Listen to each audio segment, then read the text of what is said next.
بادئا ببدء أشكر لكم هذه البادرة الطيبة. Tout d'abord un grand merci pour cette aimable invitation et pour cette initiative très noble et aussi pour le nom, le jardin du paradis. وهي إشارة لقول رسول الله صلى الله عليه وسلم إذا مررتم برياض الجنة فارتعوا قالوا وما رياض الجنة يا رسول الله قال حلق الذكر. Le professeur Sama nous avait bien dit, nous avait bien encouragé à participer à ces genres d'assemblées qui sont vraiment les assemblées bénies par Allah tabaraka wa ta'ala et par ses anges. Rasulullah sallallahu alayhi wa sallam nous a dit مجتمع قوم في بيت من بيوت الله يتلون كتاب الله ويتدارسونه بينهم إلا حفتهم ملائكة وغشيتهم الرحمة ونزلت عليهم السكينة وذكرهم الله في من عنده. أبشر لنا بهذا المقام العظيم. Allah tabaraka wa ta'ala nous a promis une grande station chez lui pour cette patience dans ces mosquées d'Allah tabaraka wa ta'ala, pour ces moments bénis qui sont les moments les plus utiles de notre vie finalement, puisqu'il s'agit de la science utile et de l'invocation d'Allah tabaraka wa ta'ala et de la prière sur son prophète sallallahu alayhi wa sallam. On s'abreuve donc de ces lumières. Le prophète sallallahu alayhi wa sallam a bien dit il n'y a pas de gens qui se réunissent dans les maisons d'Allah pour y réciter le livre d'Allah ou pour invoquer Allah sans que ne descende sur eux la paix divine, sakina, que les anges ne les enveloppent par leurs ailes et que Allah ne les mentionne parmi ceux qui se trouvent auprès de lui. Donc c'est là une belle annonce pour celles et ceux qui font l'effort, mujahada, le vrai jihad du nafs, pour rester, pour prendre la peine justement et faire cet effort sur nous-mêmes pour rester dans ces mosquées bénies, dans cette époque trouble, prendre un petit moment pour Allah tabaraka wa ta'ala pour s'abreuver des lumières et des sciences. Donc il y a 3 axes, Inch'Allah ar-Rahman ar-Rahim, durant cet exposé. Premier axe, c'est d'abord l'étymologie et l'historique de la transmission de la science religieuse jusqu'à ce qu'elle arrive chez nous aujourd'hui, dans notre époque. Deuxième grand axe, c'est quelques exemples du danger de l'interprétation. Et troisième grand axe, c'est bien évidemment les conditions et les convenances de ce qu'on appelle ta'wil.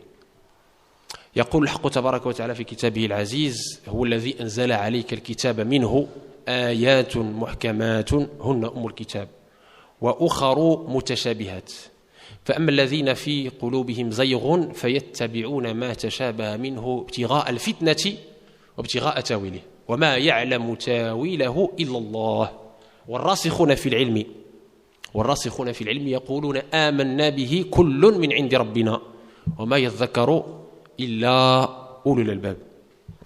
Le verset coranique que je viens de citer nous a résumé la situation puisqu'il nous parle de versets mutashabihat dont Allah seul connaît la vraie interprétation et des versets bayinat, muhkamat, explicites, clairs qui ne laissent pas la possibilité de l'ambiguïté et qui nous dit que ceux qui ont dans leur cœur une errance, une maladie, ceux qui sont les amateurs de la chicanerie, eh bien, ceux-là, malheureusement, ils vont jouer de leur gymnastique intellectuelle ou de leur passion surtout, pour essayer de détourner les versets de ce que Allah tabaraka wa ta'ala a voulu dire et de les utiliser, de les instrumentaliser.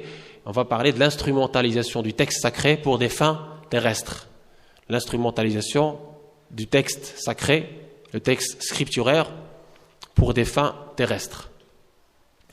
إذن ببدء هذا الدين الحنيف بدأ الوحي على مولانا رسول الله صلى الله عليه وسلم والناس في جاهلية يأكل القوي الضعيف يستعبد القوي الضعيف.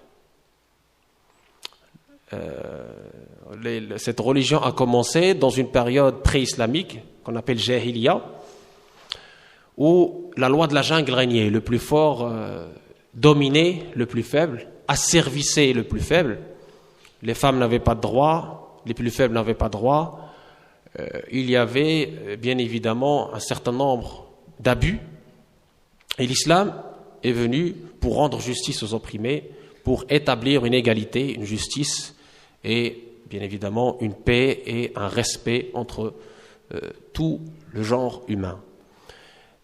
Il faut savoir que le livre sacré d'Allah tabaraka wa ta'ala n'a pas été révélé une seule fois, jumlatan wahida, abadan, kama arada al-kuffaru lahu.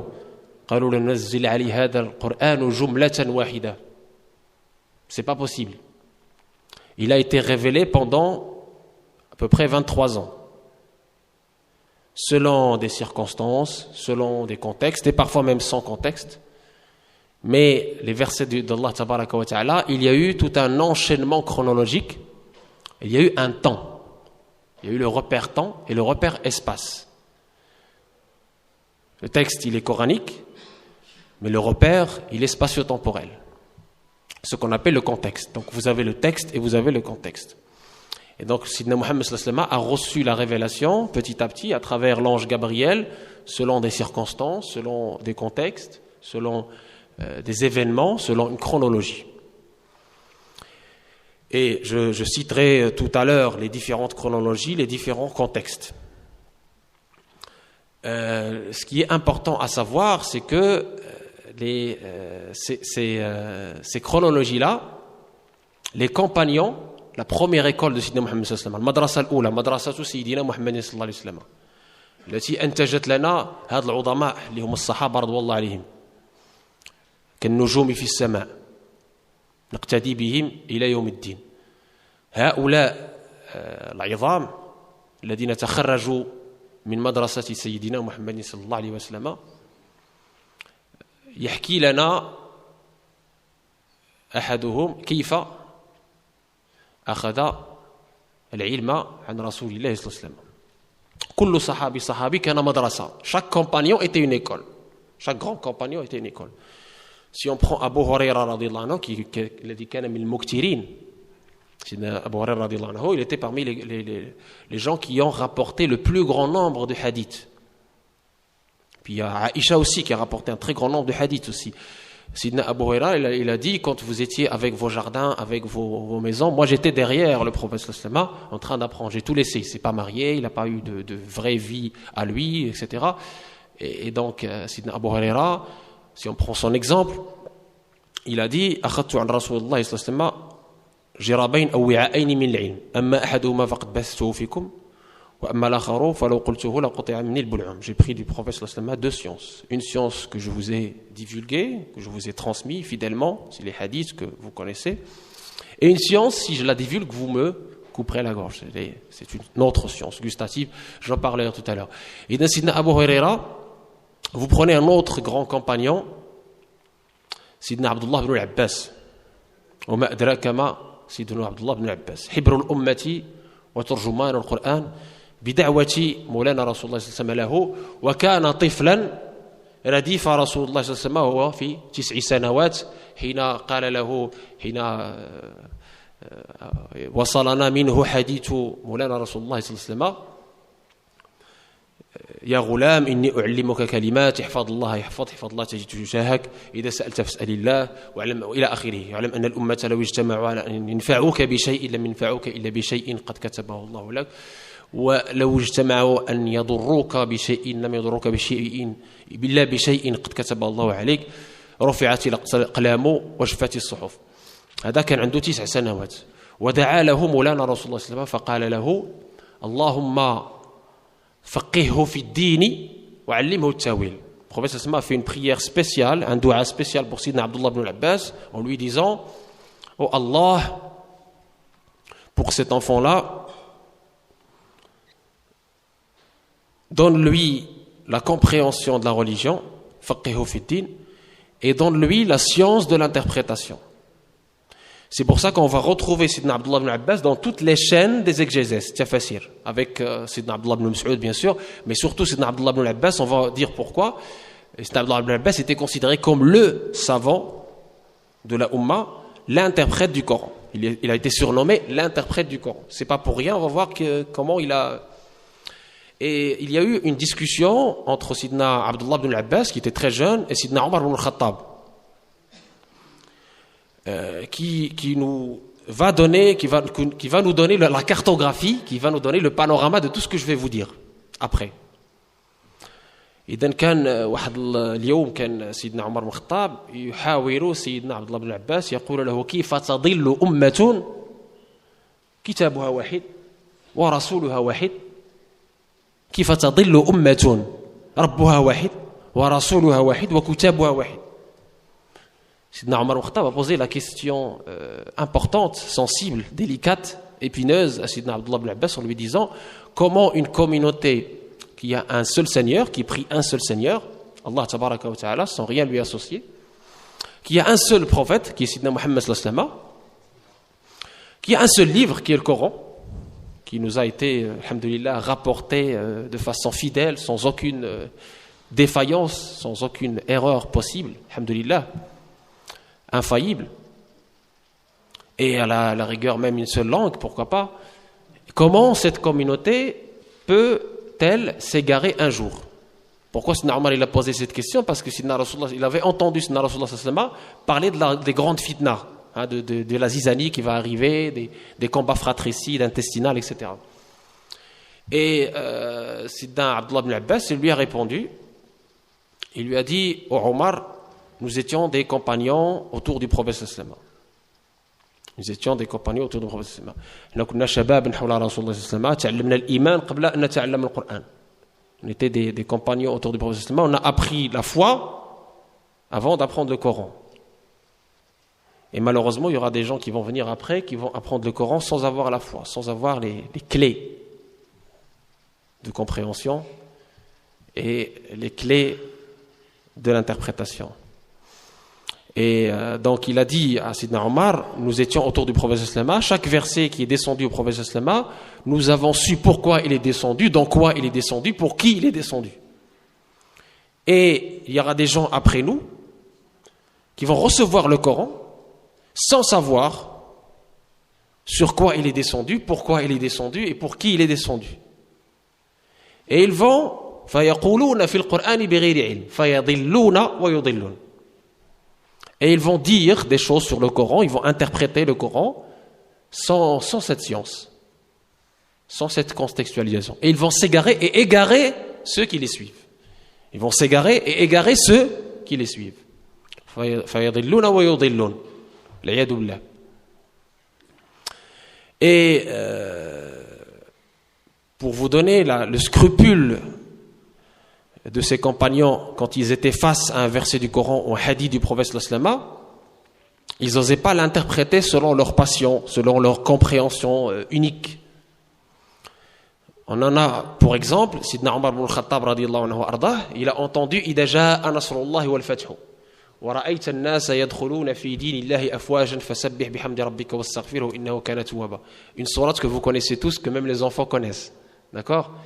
N'importe quel arabophone, vous lui dites de vous expliquer cette sourate, il va vous dire ah bah tiens oui je l'explique, oui c'est comme ça.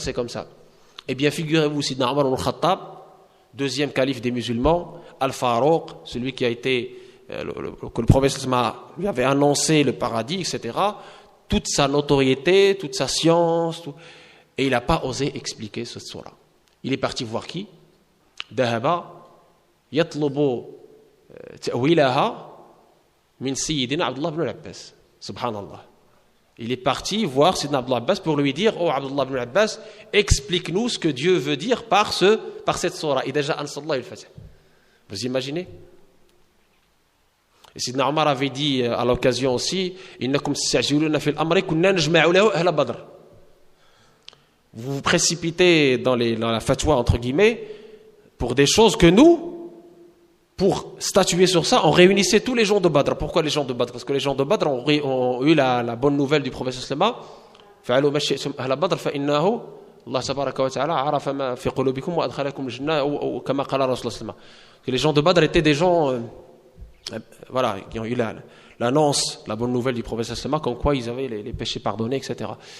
Donc Sidna Omar ibn al-Khattab, le grand Sidna Omar ibn al-Khattab, il va voir un petit jeune qui est Sidna Abdullah ibn Abbas, mais qui est le grand savant de la Ummah, pour lui expliquer idha jaa nasrullahi wal fath.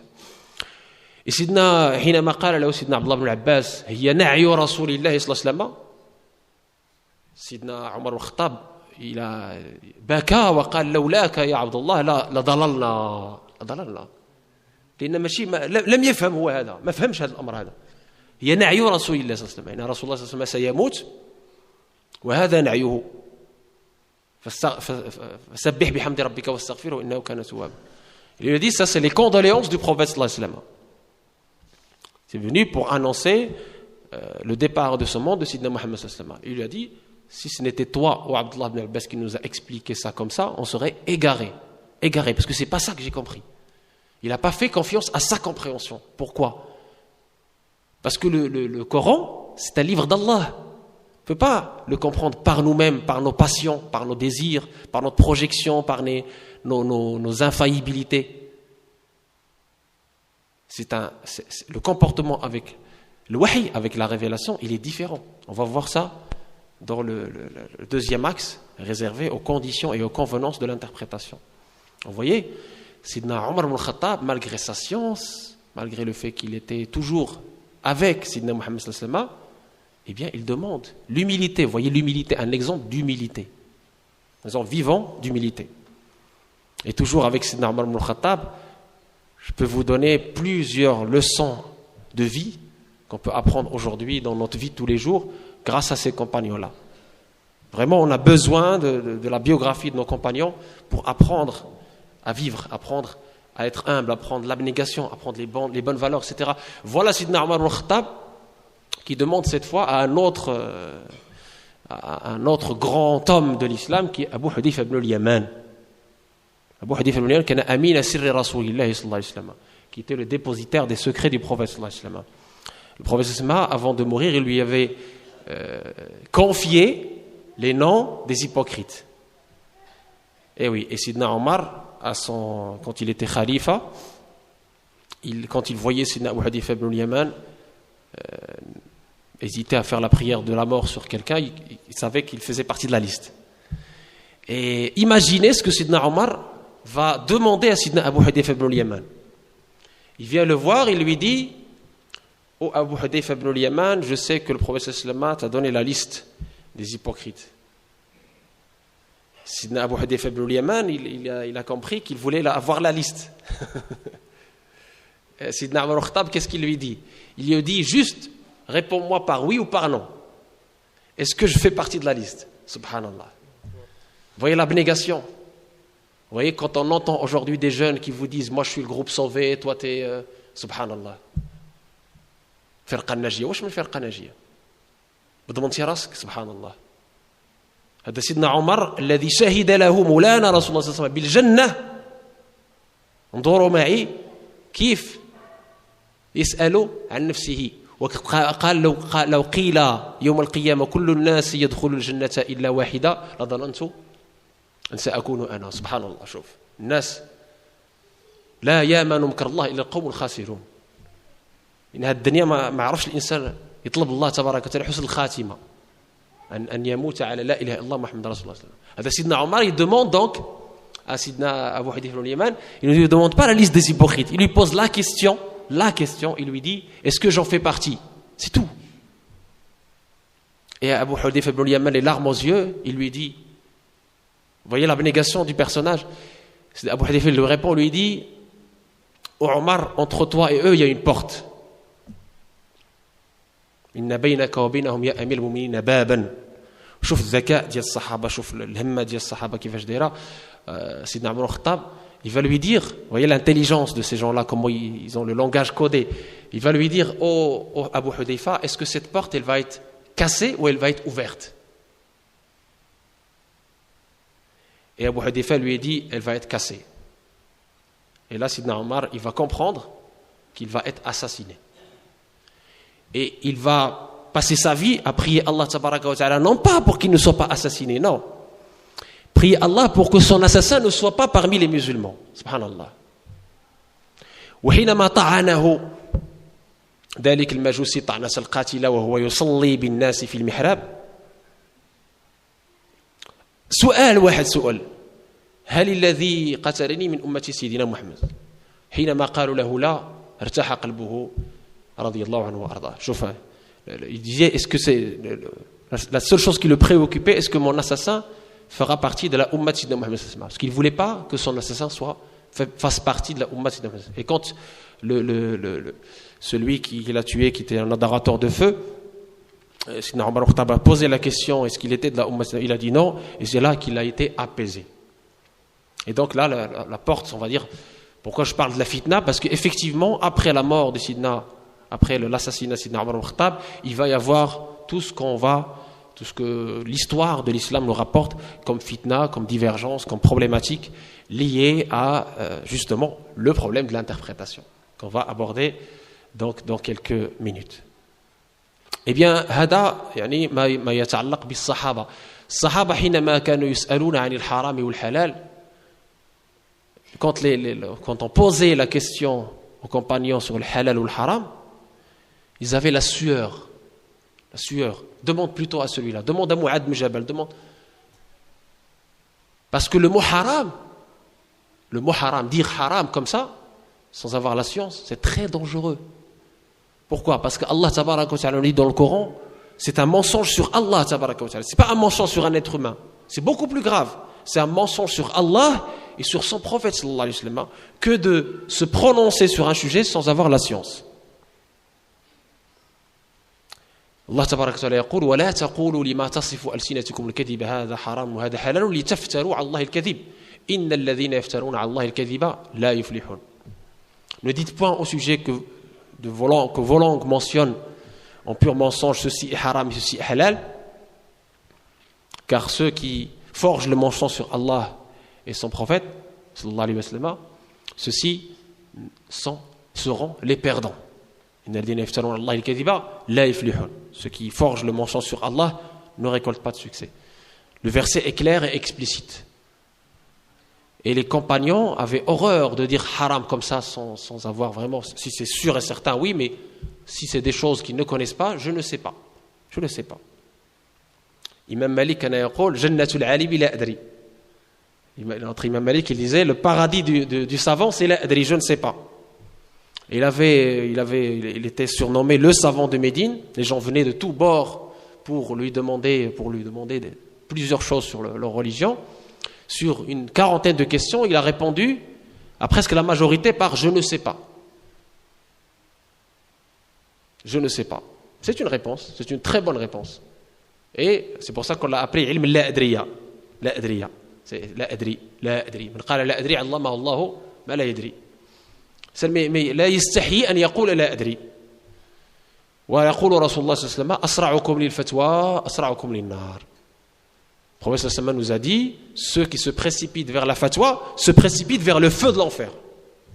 Ceux qui se précipitent vers la fatwa c'est-à-dire la vie juridique, la déduction de la vie juridique par rapport au texte. Ceux qui se précipitent comme ça sans être aptes, sans être savants, on va parler des conditions, eh bien se précipitent vers le feu de l'enfer. À vous de choisir. Quand on voit ce qui se passe aujourd'hui sur les réseaux sociaux, sur Internet, sur Cheikh Google, où il suffit de taper quelque chose pour trouver haram, bid'a, kafir, quburi, et tous les qualificatifs que jamais on les a entendus chez les salaf salih, jamais on les a entendus chez nos pieux prédécesseurs, jamais. C'était un langage banni chez eux. Ils n'utilisaient pas ces choses-là, parce que la fraternité islamique, c'est quelque chose de très important. Il ne faut pas la souiller par ces mots obscènes, qui sont kafir, fasiq, fajir, bid'i, subhanallah, mushrik, quburi, c'est quoi ça? Ça ne fait pas partie du jargon de nos salafs. Le salaf dans le sens historique. C'est ce qui veut dire les pieux prédécesseurs, les compagnons et leurs compagnons, tabi'in wa tabi'it tabi'in. Wa ulama'una al-afadil, هذا لم يكن من ديدانهم. حتى الأئمة الأربعة, les quatre imams, au lieu de dire haram, il dit akrahuhu. Je le déteste. Et on comprenait, les élèves comprenaient que c'est quelque chose, donc après ils donnaient l'épreuve, et ils comprenaient que c'était quelque chose qui n'était pas. Voilà. C'est très important donc d'avoir ce comportement humble avec les textes scripturaires.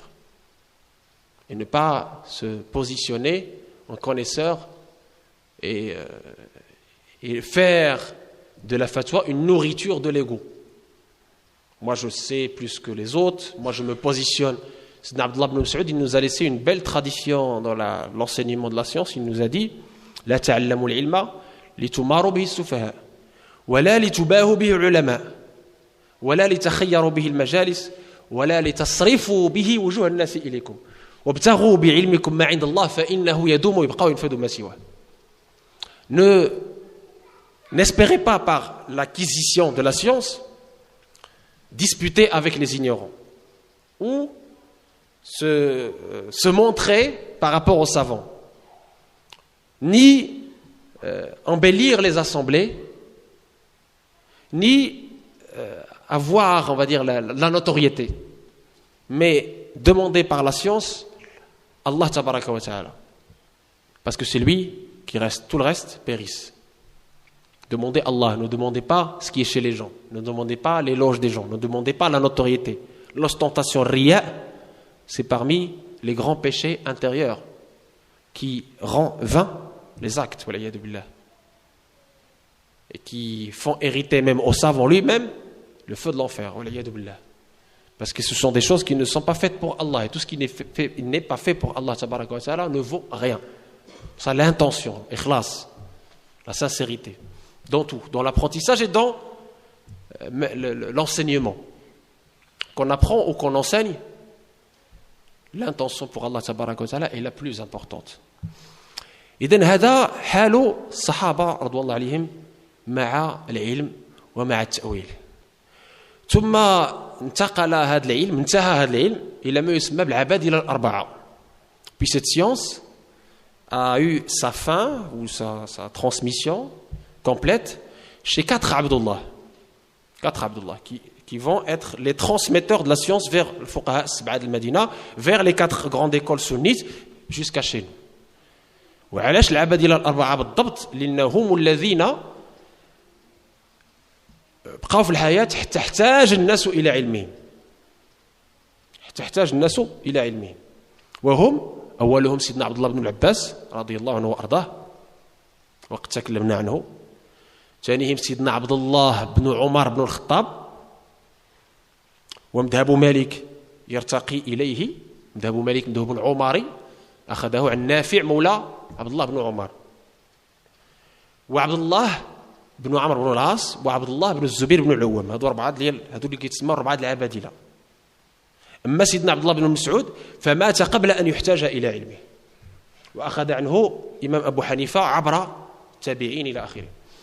Donc je disais les quatre Abadila, les quatre Abdullah sur lesquels repose la science qu'on a aujourd'hui entre nos mains. Il s'agit de Sidna Abdullah ibn al-Abbas, Abdullah ibn Omar ibn al-Khattab. Donc je disais qu'Abdullah ibn Omar ibn al-Khattab c'est le fils de Omar ibn al-Khattab, et c'est à travers lui que Sidna l'imam Malik a eu son école, parce qu'il a eu son école sur Nafi', qu'il était le domestique de Abdullah ibn Omar ibn al-Khattab. Abdullah ibn Zubayr ibn al-Awwam, fils de Zubayr ibn al-Awwam, Hawari, Moulana Rasulullah sallallahu alayhi wa sallam, un des apôtres de Sidna Muhammad, surnommé l'apôtre Hawari. Et Sidna Abdullah ibn Omar ibn Amr ibn al-As, Sidna Abdullah ibn Amr ibn al-As. Donc c'est les quatre Abadila. Quant à Sidna Abdullah ibn Mas'ud, il est mort avant qu'on puisse avoir besoin de sa science. D'accord? Donc ce sont les quatre Abdullah qui vont transmettre après la science aux quatre grandes écoles. Donc c'est très important de savoir cette transmission, comment on l'a reçue. Ensuite,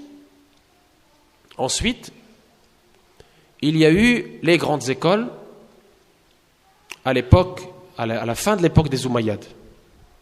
Pourquoi il y a eu les grandes écoles? Les grandes écoles, ce n'est pas une espèce de division, pas du tout.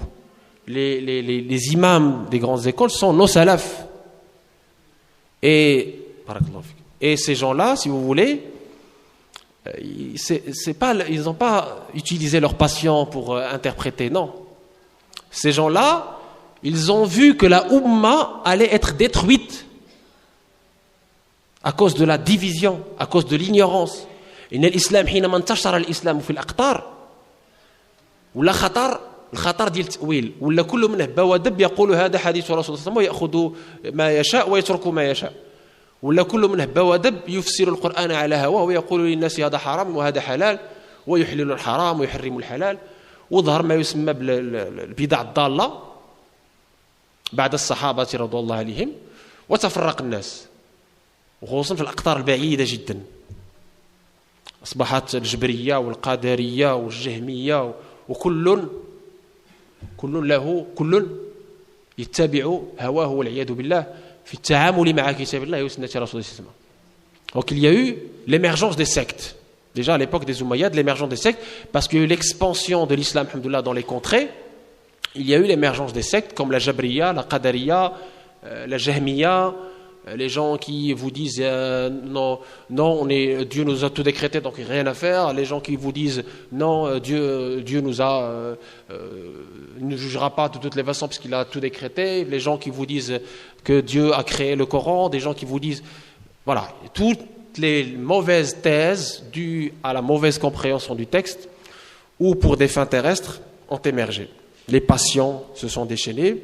Il y a eu plusieurs sectes qui ont émergé déjà à cette époque-là. Devant cette anarchie, devant ce gros problème, cette fitna, eh bien, il y a eu, alhamdoulilah, l'apparition des grands imams. Abu Hanifa, Imam Malik, Imam Shafi'i, Imam Ahmed ibn Hanbal.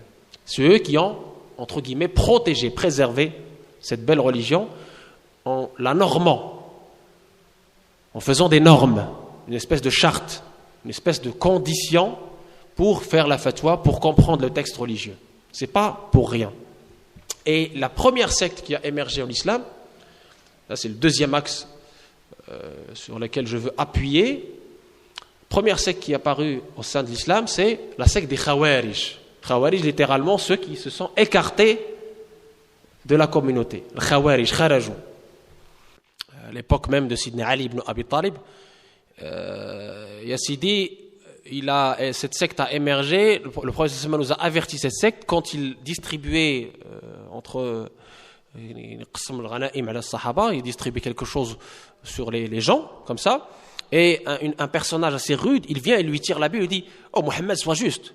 Qu'est-ce que tu fais? Sois juste. » Il lui a dit « Oh monsieur, si je ne suis pas juste, qui est juste? Jibril, alayhi salam, au-delà des cieux, il me fait confiance. Et toi, tu viens, tu me dis, sois juste. Et tu as donné à cela, tu ne m'as pas donné, etc. Sois juste. I'adil ya Muhammad. قال له إن لم أعدل فمن يعدل. سبحان الله. شو هذا البذاءة, ce personnage rude. Et le prophète sallallahu a dit, il avait Khalid ibn al-Walid à côté de lui, Khalid ibn al-Walid a voulu en finir avec ce monsieur, mais vous savez, le prophète n'a pas permis bien évidemment cela, parce que c'était quand même un manque de adab incroyable avec le messager d'Allah tabaraka wa ta'ala. Eh bien, ce monsieur, il partait comme ça. Sidna Khalid ibn Walid a voulu le tuer. Sidna Mohammed sallallahu alayhi wa sallam lui a dit non. Il dit la ilaha illallah, j'ai pas le droit de le toucher. لا إله إلا الله فإن قال عصموا مني دماءهم وحسابهم على الله دماءهم ولا محسابهم على الله.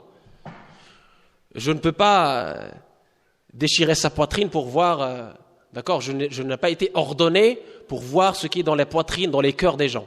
C'est pas possible, d'accord? Donc je le laisse à son Seigneur. Mais il a dit, sortira de la progéniture de ce personnage, un peuple qui apprendront le Coran plus que vous, compagnons, qui adoreront, qui seront dans la prière plus que vous, qui feront beaucoup plus de prières que vous. Vous allez même sous-estimer, mépriser vos adorations devant leur adoration, subhanallah. Mais le Coran ne dépasse pas leur gorge. La yujawizu al-Qur'an wa hanajirahum.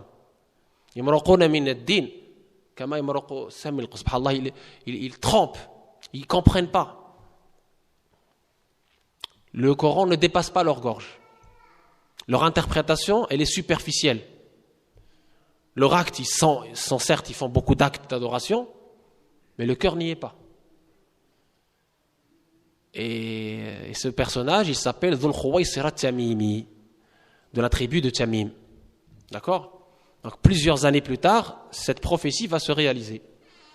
Et Sidna Muhammad sallallahu alayhi wa sallam, ce qu'il a dit se réalisa, puisque au moment de l'arbitrage que Sidna Ali a initié pour préserver l'unité de l'islam et pour arrêter la profusion du sang, il a pris Sidna Abu Musa al-Ash'ari comme arbitre et Muawiyah a pris Sidna Amr ibn al-As comme arbitre.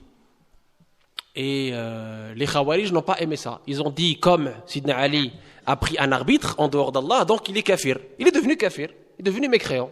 Subhanallah. Parce que Dieu dit dans le Coran, il hukmu illa lillah. Le jugement n'est que Allah, n'est que à Allah. Vous voyez comment ils ont compris le verset du Coran? Ils ont pris ce verset du Coran qui dit il hukmu illa lillah, et regardez, Ali, il arbitre les humains. Donc Ali est devenu mécréant. Et donc ils ont décrété que l'assassinat de Sidna Ali et de Sidna Muawiyah était un acte d'adoration du plus haut degré. وهذاك اللي غادي يقتل سيدنا علي بن ابي طالب قتلوا في ليله القدر تقربا الى الله. سبحان الله. شوف انت الناس كيفاش فين وصلت بهم العمى. شروا العمى عمى القلب انها لا تعمل الابصار ولكن تعمل القلوب التي في الصدور. Et le personnage qui va assassiner Sidna Ali lâchement, il va l'assassiner à la nuit de la valeur, Laylat al-Qadr, en pensant s'approcher d'Allah tabaraka wa ta'ala par cet acte d'adoration. Il a pensé que c'était un acte d'adoration, de dévotion, que de tuer Ali et Muawiyah, etc. Subhanallah. Et ces Khawarij, ils ont tué plein de compagnons juste parce qu'ils n'étaient pas d'accord avec eux. Tu n'es pas d'accord avec nous, donc tu es kafir. Tu as commis un kufr. Tu es mécréant, donc on te tue. Voilà. C'était les Khawarij. Ils ont interprété le Coran à leur façon. C'est un grand danger. Et Sidna Ali, avant de les combattre, vous imaginez, Sidna Ali, avec sa grande sagesse, il pouvait les combattre. Il avait tout le monde avec lui. Il pouvait les combattre directement. Mais il n'a pas voulu les combattre tout de suite. Qu'est-ce qu'il a fait? Malgré le mal que ces gens-là ont fait, il a jugé bon et utile d'envoyer un ambassadeur qui est Sidna Abdullah ibn al-Abbas. On en a déjà parlé. Il a envoyé Sidna Abdullah ibn al-Abbas pour leur expliquer leur religion. تصوروا معايا سيدنا عبد الله بن عباس مشى عند هذوك الناس القتلة الذين يمرقون من الدين وقال لهم يا ناس أنا جئتكم من علي بن أبي طالب أمير المؤمنين خليفة رسول الله صلى الله عليه وسلم. قالوا احنا ما نعترفوش به خليفة. قال لي ولكن تسمعوا مني. قالوا نسمعوا منك. قال لهم شنو كتقولوا إني الحكم إلا لله. كاين هادشي. الله تبارك وتعالى يقول في كتابه العزيز عن المرأة والزوج ديالها فإن خفتم شقاق بينهما فابحثوا حكما من أهله وحكما من أهلها إن يريد إصلاحا يوفق الله بينهما. سبحان الله. أليس هذا كتاب الله؟ قالوا نعم. أليس يأمر بالتحكيم في بضع يعني في بضع امرأة وهي أهون من دماء المسلمين؟ قالوا نعم. قالوا فما بالكم؟ فرجع عن غيهم 100,000 من الخوارج. رجعوا مشاو عند سيدنا علي بن أبي طالب وبقي من ركبه العمى والعياذ بالله. شوف سبحان الله العظيم. Il leur a dit, Sidna Abdullah ibn Abbas, il leur a dit, je vais vous parler du même Coran. D'accord? Dans ce même Coran que vous avez dans vos poitrines ou dans votre intellect, mais qui n'a pas malheureusement touché vos cœurs, eh bien dans ce même Coran, il est dit, dans la sourate An-Nisa, et si vous craignez de l'animosité dans le couple, homme-femme, eh bien, envoyer un arbitre de sa famille et un arbitre de la famille de l'époux, un arbitre de la famille de l'épouse, pour chercher la réconciliation. Donc vous voyez bien que le Coran nous incite à l'arbitrage dans une histoire de couple, qui est beaucoup moindre que l'histoire de la profusion des sang, de l'union de la communauté, subhanallah. Et 100 000 Khawarij, 100 000 parmi les Khawarij, sont revenus sur leur attitude têtue. Ils sont revenus vers Sidna Ali ibn Abi Talib en se repentant à Allah tabaraka wa ta'ala. Et le reste, eh bien, Sidna Ali leur a envoyé toute une armée qui les a vraiment écrasés. Et c'était vraiment la première secte qui a émergé dans cette belle religion. Et l'émergence de cette secte, il est dû, comme vous venez de le voir, à la mauvaise interprétation du texte d'Allah tabaraka wa ta'ala. À la mauvaise interprétation et à la mauvaise utilisation du texte d'Allah tabaraka wa ta'ala. Pour cela que la science est un bouclier. Elle préserve de la désunion, elle préserve de l'anarchie, elle préserve de la provision du sang. هذا كان أول الأخطار أول ما كان رسول الله صلى الله عليه وسلم قد خاف على أمته منه وهو تحقق. والأسف الشديد هذا الخوارج هذو سيظهرون رغم أن سيدنا علي يعني قضى عليهم سيظهرون في حلل أخرى في لباس آخر. في هذا اليوم اللي احنا كنتكلموا فيه كاين خوارج أخرى للأسف الشديد تعبثوا في الأرض الفساد وإذا قيل لهم لا تفسدوا في الأرض قالوا إنما نحن مصلحون إنما نحن مصلحون ألا إنهم هم مفسدون ولكن لا يشعرون إذا قيل له اتق الله أخذته العزة بالإثم ومن الناس من يعجبك قوله في الحياة الدنيا ويشهد الله على ما في قلبه وألد الخصام وإذا تولى سعى في الأرض ليفسد فيها ويهلك الحرث والنسل والله لا يحب الفساد وإذا قيل له اتق الله أخذته العزة بالإثم فاحسبه جهنم وبئس المهاد هذا ما نقول له والله غالب على أمره ولا حول ولا قوة إلا بالله. Et donc cette secte qui a émergé nous donne l'exemple de la mauvaise interprétation. Passons maintenant aux conditions que les savants de l'islam ont posées pour éviter ce genre de dégâts, pour éviter ce genre d'instrumentalisation du texte scripturaire pour des fins terrestres. Eh bien, comme on vient de le dire, Allah tabaraka wa ta'ala, quand il a révélé le Coran à Sidna Muhammad sallallahu alayhi wa sallam, il l'a révélé dans l'espace-temps et l'espace-lieu, dans un lieu et un temps. Et il y avait un transmetteur qui était Sidna Muhammad sallallahu alayhi wa sallam. Donc il y avait un intermédiaire, le wasita, bi wasitati Sayyidina Muhammad sallallahu alayhi wa sallam. هذه المسألة الواسطة مهمة. إن لو شاء الله لأنزل علينا القرآن بغير واسطة ولكنه لم يفعل. إذن هناك حكمة. الله تبارك وتعالى لا يفعل الأشياء عبثا بما أنه أرسل إلينا سيدنا محمد صلى الله عليه وسلم إلا وهناك حكمة. Si Allah voulait, il nous aurait révélé le Coran sans l'intermédiaire d'un être humain. Sans l'intermédiaire d'un être humain. Il nous aurait révélé un grand bouquin comme ça et faites ce que vous voulez. Ça ne s'est pas passé comme ça. Et ça ne peut pas se passer comme ça. Puisque le texte, il faut justement ce qu'on appelle le référent. Allah tabaraka wa ta'ala dit dans le Coran à ce sujet, demandez aux gens de la science si vous ne savez pas. Is'alu ahla dhikri in kuntum la ta'lamun. كنتم لا تعلمون مش كل شيء عالم احنا جوج الملاير في هذه الارض اذا جا كل واحد يعطي الراي ديالو في هذا الدين غادي يولي عندنا جوج الملاير د الفتوى فينا نخرجوا ما يمكنش هادو اللي قال لك نحرروا الدين وما كاينش الاجتهاد وما كاينش العلماء فين بغينا نوصلوا رسول الله صلى الله عليه وسلم اسمعوا وعوا رسول الله صلى الله عليه وسلم ماذا يقول عن هذا يقول مولانا رسول الله صلى الله عليه وسلم العلماء ورثة الأنبياء وإن الأنبياء لم يورثوا دينارا ولا درهما وإنما ورثوا العلم فمن أخذه أخذ بحظ وافر. C'est le prophète sallallahu qui nous parle, c'est pas moi, c'est pas toi. Il nous dit, sallallahu alayhi wa sallam, en nous alertant, attention, les savants sont les héritiers des prophètes. Les prophètes n'ont pas laissé d'héritage matériel, mais ils ont laissé la science. Celui qui hérite de la science hérite d'une grande part de l'héritage. Donc, le savant est le référent. Certes, il n'y a pas de clergé en islam, certes, mais on a des savants qui sont référents, à qui on doit se référer. Comme pour toi, lorsque ton fils est malade, tu ne vas pas l'amener chez le boucher du coin. On te dit, il a besoin d'une opération chirurgicale tout de suite, maintenant, pour qu'il puisse survivre. Tu ne vas pas l'amener chez le boucher du coin. C'est pas possible parce que c'est ton fils, tu l'aimes. Tu veux son bien. D'accord? Mais pour ta religion, c'est même plus que ça.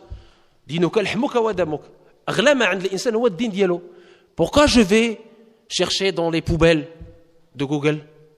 C'est pas possible. C'est manquer de adab avec Allah tabaraka wa ta'ala que chercher sa religion sur Google. C'est manquer de adab, de convenance avec Allah. Vous imaginez?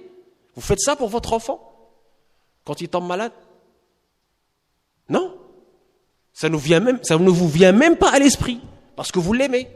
Et alors, qu'en est-il pour notre religion? Pourquoi les jeunes d'aujourd'hui, et même les moins jeunes, vont chercher dans les poubelles de Google et trouver des vidéos, des YouTube, de gens qui coupent les têtes, des gens qui disent n'importe quoi sur l'islam? On ne sait même pas s'ils sont musulmans ou pas d'ailleurs.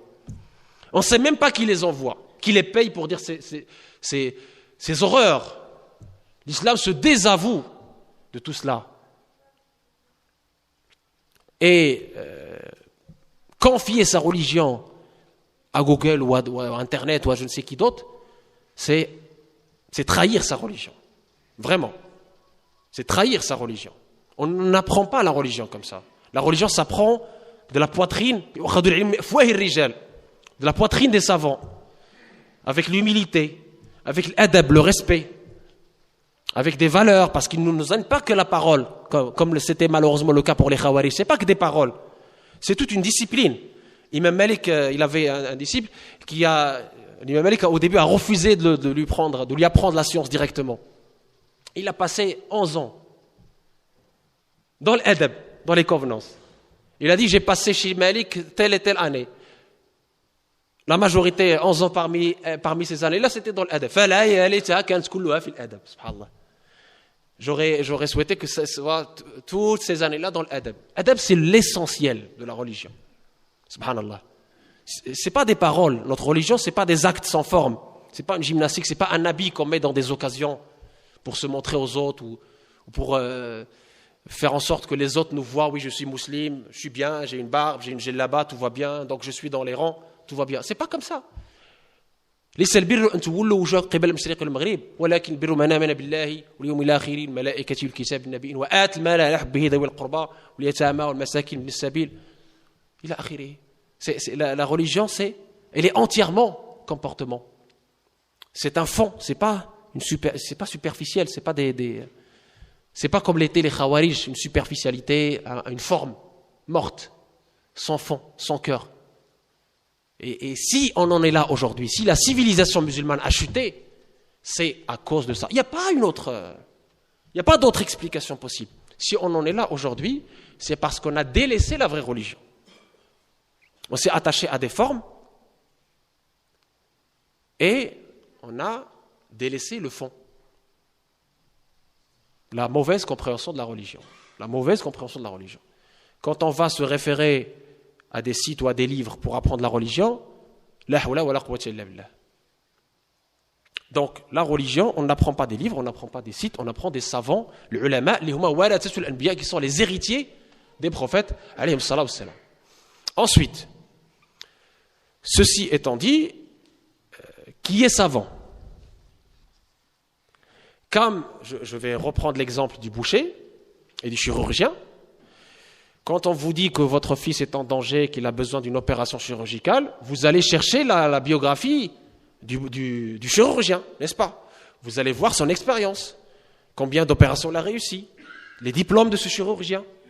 Est-ce qu'il prétend vraiment être celui qu'il est ou pas? Et vous allez choisir le meilleur chirurgien parmi les chirurgiens, n'importe le prix, parce que c'est votre fils. D'accord? Alors pourquoi ne pas faire pareil pour votre religion? Pourquoi chercher le premier venu juste parce qu'il a une barbe et il a une djellaba, il crie fort? Ça y est, lui, je prends de lui et je lui fais confiance. Il me dit que c'est haram, il me dit que je vais me suicider dans les machins et c'est du djihad. Et moi, je gobe tout ça et j'y vais sans réfléchir. Subhanallah. Notre religion est pleine de bon sens. Et ça, c'est le premier garde-fou. Là, je vais parler des conditions. D'accord? Premier garde-fou, c'est le bon sens, la sagesse. Je vais citer une histoire vraie qui est arrivée avec le prophète sallallahu alayhi wa sallam et ses compagnons. Un jour, le prophète sallallahu alayhi wa sallam a envoyé une expédition. Il a mis quelqu'un, Amir, quelqu'un qui est, on va dire, qui gère, qui est celui qui commande cette expédition. Et il a dit aux compagnons, suivez votre commandant, suivez-le, obéissez à votre commandant. C'est normal qu'on obéisse à ceux qui nous commandent. أطيعوا الله وأطيعوا الرسول وأولي الأمر منكم. تلنا مزيان. عندما وصل الصحابة لواحد مرحلة من المراحل هذه الخرجة هذه, une fois arrivé quelque part, eh bien ce monsieur qui commandait, qu'est-ce qu'il a dit? Il a allumé un grand feu. Il a dit, le prophète il vous a bien dit de m'obéir, n'est-ce pas? Il vous a dit, obéissez à ce monsieur. Très bien. Mais je vous demande de vous jeter dans ce feu. Subhanallah. Et il y en a qui ont commencé à faire des pas pour se jeter dans le feu. Vous imaginez? Le prophète sallallahu alayhi wa sallam leur a dit textuellement, obéissez à ce monsieur. Obéissez à ce monsieur. Il n'a pas donné de si ou si. Il n'a pas expliqué. Il a dit, obéissez à ce monsieur. Donc, après, les compagnons, comme ils étaient dans l'école de Sidna Muhammad sallallahu alayhi wa sallam, ils ont compris l'essence et le sens du message de Sidna Muhammad sallallahu alayhi wa sallam. Ils ont dit, mais ما اتبعنا رسول الله صلى الله عليه وسلم إلا فرارا من النار. On a suivi le prophète, on lui a obéi que pour fuir le feu, subhanallah. Tu nous demandes de nous jeter dans le feu. Et ils l'ont pas suivi. Arrivé chez le prophète sallallahu alayhi wa sallam, ils ont raconté ça. Et le prophète sallallahu alayhi wa sallam, imaginez ce qu'il leur a dit. Si vous étiez jeté dans le feu, vous serez dans le feu de l'enfer. Subhanallah. Vous voyez? Donc, notre religion, elle n'a pas été destinée pour des animaux. Elle n'a pas été destinée pour des pierres. Elle est destinée pour les gens qui raisonnent. ولهذا في القرآن الكريم في الآيات لآيات لقوم يذكرون آيات لقوم يعقلون. Dans plusieurs versets, on a cet aspect qui nous appelle à un bon sens. Allah tabaraka nous dit dans le Coran pour des gens qui réfléchissent, pour des gens qui sont doués de raison. Donc, parmi les premières règles de l'interprétation que les savants ont émis, c'est justement ce qu'on appelle déjà sahih, l'authentique, savoir ce qui est authentique et ce qui ne l'est pas. Premièrement, quand on parle du hadith, est-ce que vous connaissez si maintenant je vous dis que le prophète a dit, est-ce que vous êtes capable de me dire ce hadith est vrai, ce hadith est authentique, quel est ça? Là, c'est le rôle des savants. C'est pour ça que le savant, vous voyez que parfois il vous répond sans vous donner la preuve. Pourquoi? Parce que même s'il vous donne la preuve, vous n'êtes pas capable d'analyser sa preuve. Donc ça sert à quoi? Quand je vois des jeunes qui nous disent dalil, mais je te donne dalil, qu'est-ce que tu vas en faire de ce dalil? Soit tu es alim, tu viens discuter, soit tu n'es pas alim, tu écoutes le alim. C'est tout. Mais je vais te dire, le prophète a dit an kada. Comment tu sais analyser la chaîne de transmission? Tu ne sais pas. Donc, premièrement, parmi les conditions d'interprétation, c'est évidemment comprendre l'authenticité du hadith. Ça, c'est premièrement. Deuxièmement, dans le Coran comme dans le hadith, il y a plusieurs catégories. J'ai parlé tout à l'heure du mutashabih et du muhkam. Muhkam, c'est les versets explicites qui sont source de droit. Source de droit. À partir desquels on peut déduire des hukm, des statuts. Et il y a des versets qui ne sont pas source de droit. Pourquoi ils ne sont pas source de droit? Soit parce que c'est mutashabih, soit c'est parce que mansour, abrogé. Et il y a plusieurs exemples. D'accord? Le verset du Coran ou le hadith du prophète sallallahu alayhi wa sallam, il peut être qata'i thubut ad-dilala, il peut être dhanni thubut ad-dilala. Il peut être explicite, ferme, et il peut être sujet à interprétation de la part des savants. Dhanni thubut ou ad-dilala. Et on a plusieurs versets qui sont comme ça, et on a plusieurs hadiths qui sont comme ça. Et la sagesse, c'est quoi? La sagesse, c'est que notre religion bénie, c'est une religion de largesse. Rahma, c'est une miséricorde. Si les savants ont divergé, si les compagnons déjà ont divergé, parce que je vous ai dit que chaque compagnon avait une école, il y avait même des divergences entre les compagnons sur des sujets, plusieurs sujets. On n'a pas le temps de les étaler ici. Mais tout ça, c'est bien. C'est salutaire. C'est salutaire, parce que imaginez si dans la religion vous avez un seul avis, vous ne pouvez pas vous en sortir. Vous habitez en France, c'est pas comme si vous habitiez en Arabie Saoudite, on est bien d'accord. Alhamdulillah, cette différence d'avis entre les savants je dis bien, pas entre le commun des musulmans, entre les savants respectés, reconnus par leur père, ces différences entre les mujtahids, c'est une miséricorde pour nous, c'est une richesse, c'est un salut.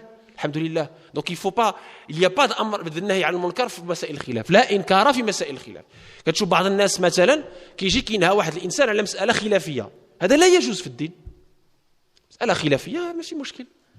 الشافعي والإمام مالك اختلفا وكان الإمام مالك ملي كيمشي لبلاصة الشافعي لبلاصة أبو حنيفة يصلي بمذهبه كي لا يحدث فتنة في العوام مثلا وكان الإمام مالك يرفض أن يفتي إذا خرج المدينة. L'imam Malik, il avait des fatwas pour Médine, et quand il quittait son contexte, il disait non. Vous avez Abu Hanifa, c'est lui qui. Vous référez à Abu Hanifa, parce que ce n'est pas mon contexte, je ne connais pas. Je ne connais pas, j'habite pas chez vous en Irak, j'habite à Médine, je connais le contexte médinois. Et dans ce qui est dhanni thubut ad-dilala, il y a une largesse, et on respecte dans cette largesse l'urf. L'urf, c'est important. Tant qu'il ne contredit pas sharia, la législation, très important. Donc, qata'i thubut ad-dilala, dhanni thubut ad-dilala, c'est très important. Ensuite, dans les conditions, Vous pouvez avoir, bien évidemment, il y a eu des versets mécois, des versets médinois, ça vous le savez, les versets qui parlent du dogme, de l'aqida, le tawhid, etc. Et des versets qui organisent la société musulmane dans la période de l'État. C'est-à-dire à Médine, période de l'État, Marhalas ad-Dawla. Là, vous avez l'organisation, vous avez toute une catégorie de versets qui va organiser la société. Aïcha radhiyallahu anha, elle a remarqué à juste titre, si les premiers versets, les premières instructions étaient l'interdiction du khamr, c'est-à-dire du vin et de la fornication, etc., aucun polythéiste n'aurait cru en le prophète. Il y a une pédagogie évolutive et éducative. Parce qu'on est face à des humains. Tu ne peux pas tout de suite leur dire, tu ne peux pas commencer par le haram. Il faut commencer par tawhid déjà, par aimer le législateur. Quand tu l'aimes, tu te soumets volontiers, avec plaisir, à ses commandements. Mais si tu n'as pas encore cet amour, tu ne le connais pas encore, comment veux-tu te soumettre à ses commandements? Ta'a, كتجيب من أعظم الأمور هي أن تنبت محبة الخالق عز وجل في مخلوقاته. فإذا نبتت في القلب المحبة نشطت بالعبادة الأعضاء. هذا هو. إذا حلت الهداية قلبا نشطت بالعبادة الأعضاء. ولا عندك أرحنا بها وليتي في مقام أرحنا بها ولم تكن في مقام أرحنا منها. Repose-nous avec la prière. Le prophète Ismaïl disait à Bilal, repose-nous avec la prière. Son apaisement au jour il laisse qurratu aini fi salat. Aujourd'hui, il y a beaucoup de gens qui repose-nous de la prière. C'est une charge pour eux. Vous voyez, les compagnons ont atteint le degré, grâce à l'éducation du prophète sallallahu, la proximité du prophète sallallahu, atteint le degré de repose-nous avec la prière. Les instructions d'islam étaient pour eux, alhamdulillah, un apaisement et non pas une charge. Très important. Et donc, le muhkam, le mutashabih, le nasikh ou le mansoukh, هو من صميم الدين. صميم الدين. الله تبارك وتعالى جعله لحكمة وليس عبثا.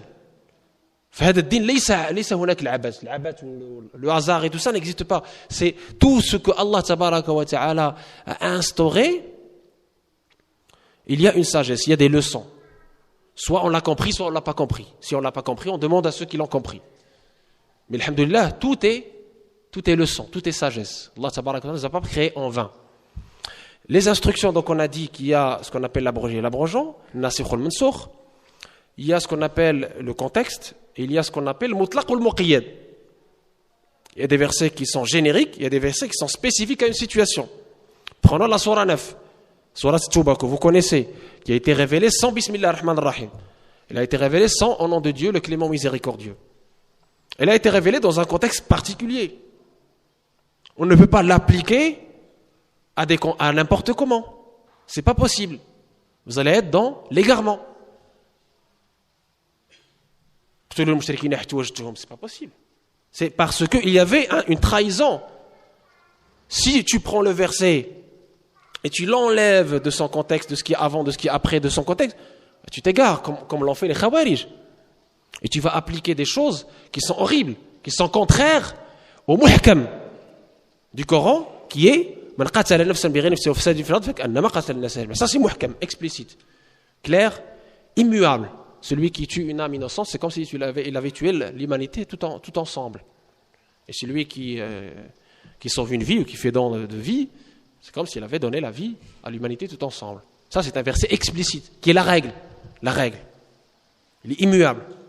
Tout ce qui est après dans Surah 9 ou à travers les Surah 2, etc., quand on parle de situations particulières, il doit être soumis à la situation particulière. Quand on n'est pas savant, on ne peut pas comprendre ça. Je donne des exemples du muhkam et mutashabih. Ou du nasikh ou mansoukh, l'abrogé, l'abrogeant. Un jour, on était dans un contexte comme celui-là, et on parlait de la visite des temples. Et il y a un élève qui me dit, mais monsieur, excusez-moi, vous faites erreur, regardez, il y a Sahih al-Bukhari devant moi, il a pris la page, il a ouvert, et il a dit, mais écoutez, monsieur, vous voyez là, le prophète m'a dit, c'est Sahih al-Bukhari, c'est authentique. Hein. Il vous dit, visiter les temples, c'est haram, c'est interdit. Et heureusement pour moi, ce jour-là, comme j'avais aussi le Sahih al-Bukhari, parce que ça faisait partie des des assemblées dans lesquelles on apprend un petit peu de hadith, mais non sans interprétation bien sûr. Je lui dis, mais allez à la page tant. C'est dans le même Sahih Bukhari, on est sur le même livre, authentique. Et qu'est-ce qu'il lit? Lisez à voix haute pour que les gens entendent. Qu'est-ce qu'il a lu? Subhanallah. Dans le même Sahih Bukhari, hadith authentique. Qu'est-ce qu'il nous lit? Il nous lit, le prophète a dit, je vous avais interdit de visiter les tombes, maintenant visitez-les, parce que la mort a quand même un symbole, etc. Donc il est autorisé de visiter vos morts. Voilà, tout simplement. Le prophète lui-même l'a fait. D'accord? Donc qu'est-ce qu'on fait? Je dis à ce monsieur, qu'est-ce qu'on fait? Si j'étais pas là, si j'avais pas Sahih Bukhari devant moi, et vous aurez dit ce hadith devant les gens, vous aurez juré 3 fois par Allah que visiter les tombes était haram. Et vous aurez égaré tout ce monde. Vous les aurez privés de visiter leurs proches dans leur tombe. Subhanallah. Je dis كيفاش الضايع كيفاش داير وهادو دابا تلقاه يقتل على هذه المسألة يقتل. Il peut tuer pour ça. Alors qu'il est dans le faux.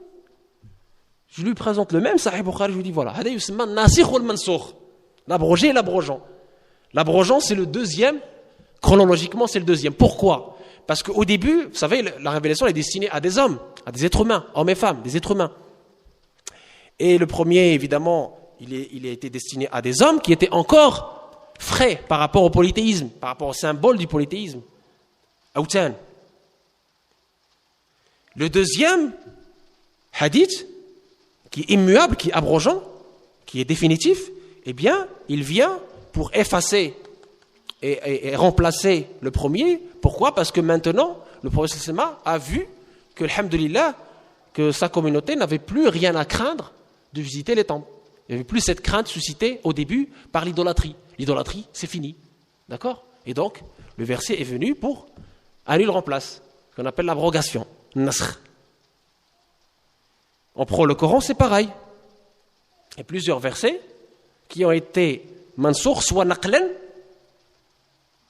wa hukman. Soit hukman bighayri naql. Je prends le verset de l'khamr, le vin que vous connaissez tous. Il y a eu 3 étapes dans l'interdiction du vin, comme vous le savez. Yas'alunaka 'anil khamri wal maisir, surah 2. On vous demande quel est le statut du vin et des jeux de hasard. Il y a dans ces choses-là des grands méfaits et des utilités. Et leurs méfaits sont supérieurs à leurs bienfaits, à leur utilité. D'accord? Il n'a pas dit que c'est interdit. Deuxième étape, dans Salat Nisa.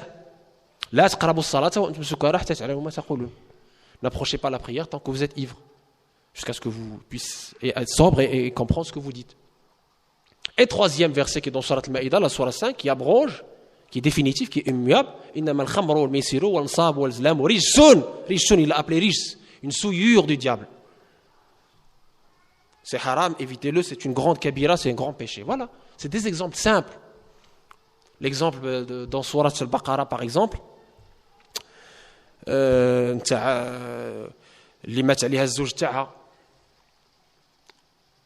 متاعا الى الحول غير اخراج والايه اللي من بعدها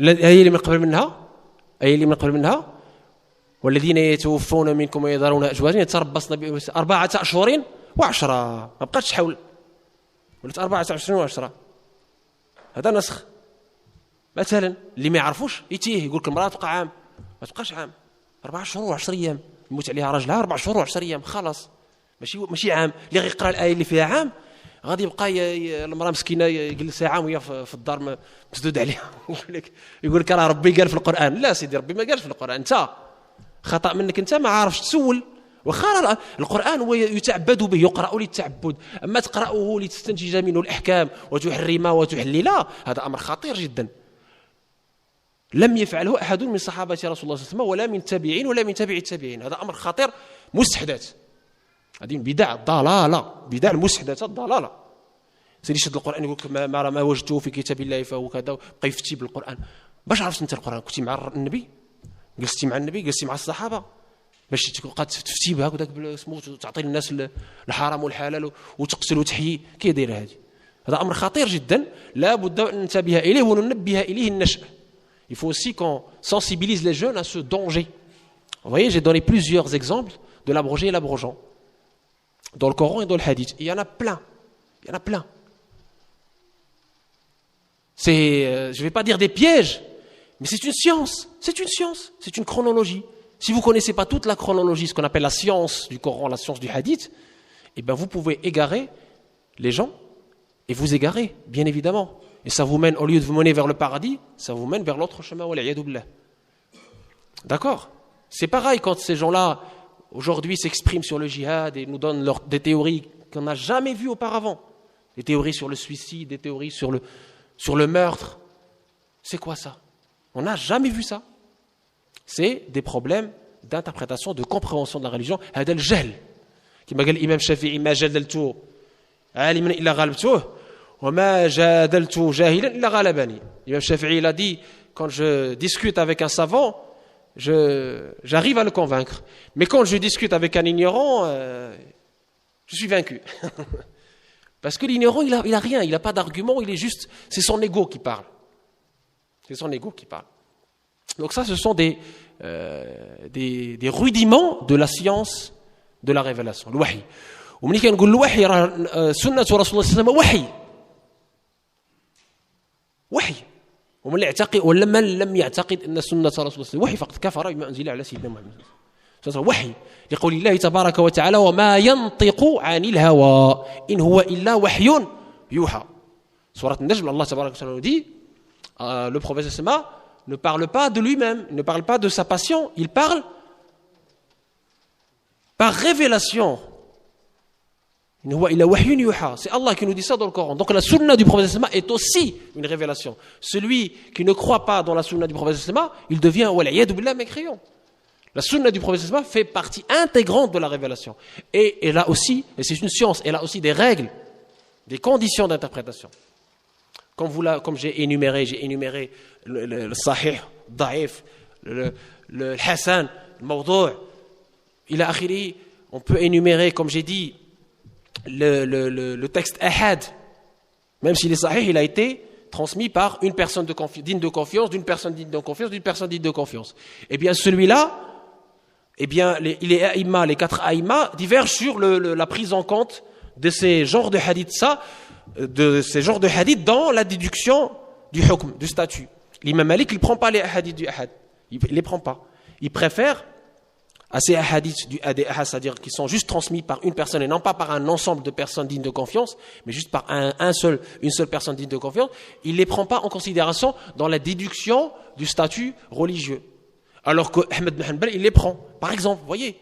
Donc les divergences entre ces savants-là sont tout à fait authentiques, tout à fait justifiées. Et même parmi les muhaddithines, vous avez celui-là qui va vous dire ce hadith-là, il est ceci, et l'autre, voilà, ces divergences-là sont à respecter. Ibn Rushd, dans son livre, son œuvre majeure qui s'appelle Bidayat al-Mujtahid Nihayat al-Muqtasid, qu'on étudie dans la 4e année de sciences religieuses, dans ce qu'on appelle le droit comparé, eh bien, il a excellé dans ces comparaisons entre les madahib, entre les écoles, pour dire voilà, Abu Hanifa il a dit ça parce qu'il a utilisé tel hadith qu'il a considéré comme authentique ou qu'il a considéré même s'il est ceci, qu'il n'est pas muqayyad, qu'il n'est pas spécifié à un contexte donné mais qu'il peut être générique. L'imam Malik par contre il a dit que ce hadith là non il est spécifique à telle situation, à telle personne. Vous voyez, donc il y a tout un arsenal de conditions et de règles que les savants compétents qui ont fait les études qui ont eu les maîtres, les ijazat pour qu'on puisse déduire après ce qu'on appelle l'ahkam shar'iyya de façon mûre, de façon sage et en considérant également, parce qu'au sol fiqh, il faut savoir que les sources de droit, il y a certes le Coran et la Sunna, mais il y a aussi autre chose. Il y a ce qu'on appelle qiyas, l'analogie, il y a ce qu'on appelle l'ijma', l'unanimité. Et il y a, selon les écoles, ce qu'on appelle masalih al-mursala, l'intérêt de la communauté.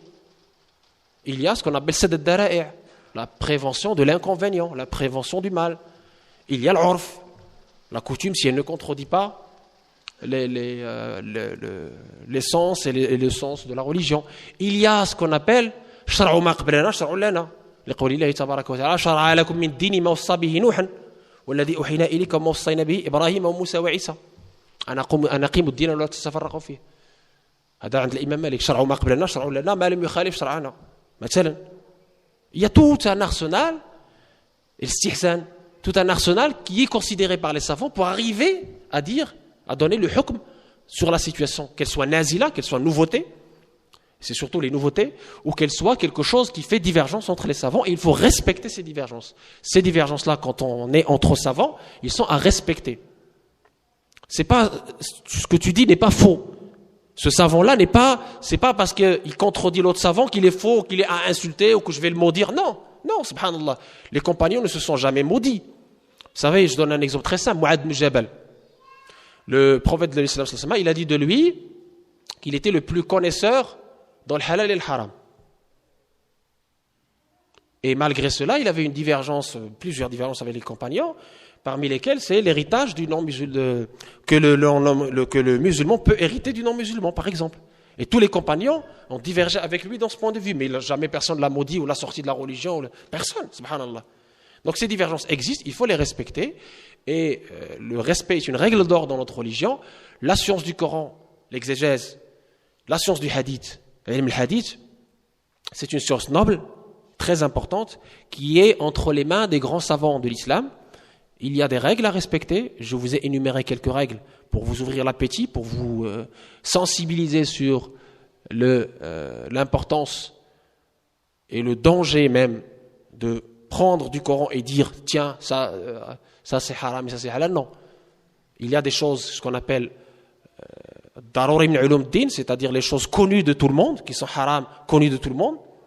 Ça, il n'y a pas de divergence là-dessus, il n'y a pas de divergence possible là-dessus, tout le monde les connaît, sauf si c'est un nouveau converti, on lui apprend petit à petit. Mais il y a des choses à divergence connues entre les savants, cela il faut respecter.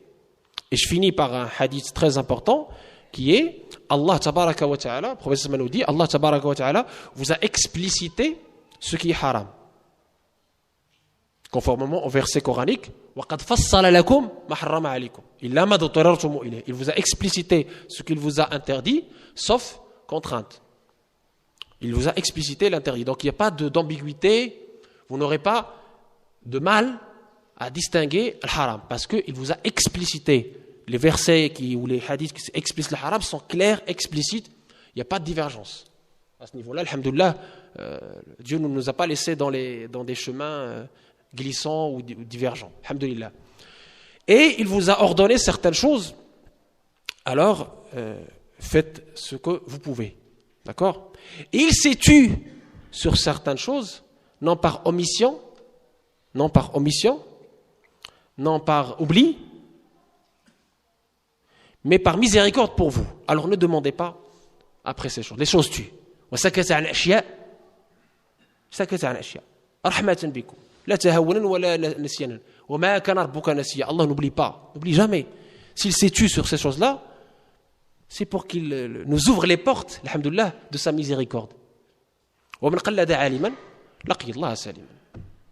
التقليد يكون على العالم لأنه هو اللي يتعلم. ما يمكنش كلشي يكون عالم، وإلا كنت أنت عالم واش فتي. الفتوى تكون عند المجتهد والمجتهدين أقسام.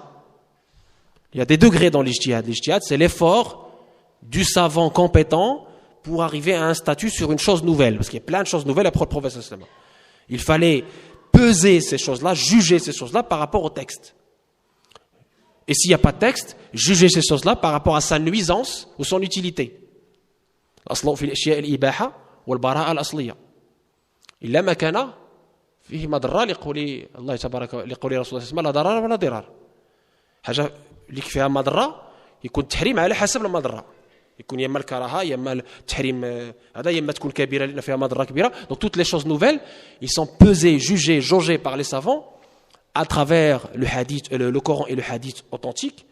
S'il n'y a rien dans le hadith ou le Coran, eh bien on va juger par rapport à l'analogie, le texte qui s'approche le plus. S'il n'y a rien par rapport à l'analogie, ils vont juger par rapport à la nuisance, utilité de cette chose. Préjudice causé par cette chose, ou pas. Et là, c'est les savants, avec leur effort, avec les comités. Aujourd'hui, on n'a plus le faqih seul qui juge. On a ce qu'on appelle les comités, le majam' al-fiqhiyya. Il y a plusieurs majam' al-fiqhiyya, parce que le groupe, il y a toujours une bénédiction quand il y a le groupe. quand il y a les avis, parce qu'aujourd'hui, il faut le savoir, et je finis avec ça, il y a des sujets beaucoup plus complexes. Prenons juste le sujet de la gélatine, par exemple. Pour statuer sur la gélatine, il vous faut l'agronome, il vous faut le chimiste, il vous faut l'industriel qui connaît le processus de transformation de la matière. Est-ce qu'il est irréversible ou est-ce qu'il est réversible, par exemple? Et il vous faut le faqih qui connaît les textes pour vous dire que voilà, c'est l'ensemble aujourd'hui, dans le monde complexe, dans le monde industriel dans lequel on vit, et les savants d'aujourd'hui ont jugé bon de travailler par comité, mujma'at. Donc voilà, j'espère, Inch'Allah, que ce sujet-là, qui est quand même un sujet épineux, dangereux, qu'on aura approché au moins la compréhension de la complexité de juger sans avoir la science, et donc du danger de juger sans avoir la science. Allahumma ja'alna min yastami'una al-qawla fayattabi'una ahsanah, اللهم انفعنا بما سمعنا واجعله خالصا لوجهك الكريم وإن كان توفيقا فمن الله وإن كان غير ذلك فمن أنفسنا. نسأل الله تبارك وتعالى السلامة والعافية. Et donc on ouvre Inch'Allah la porte à vos questions. J'espère qu'ils seront nombreuses et dans le sujet, Inch'Allah.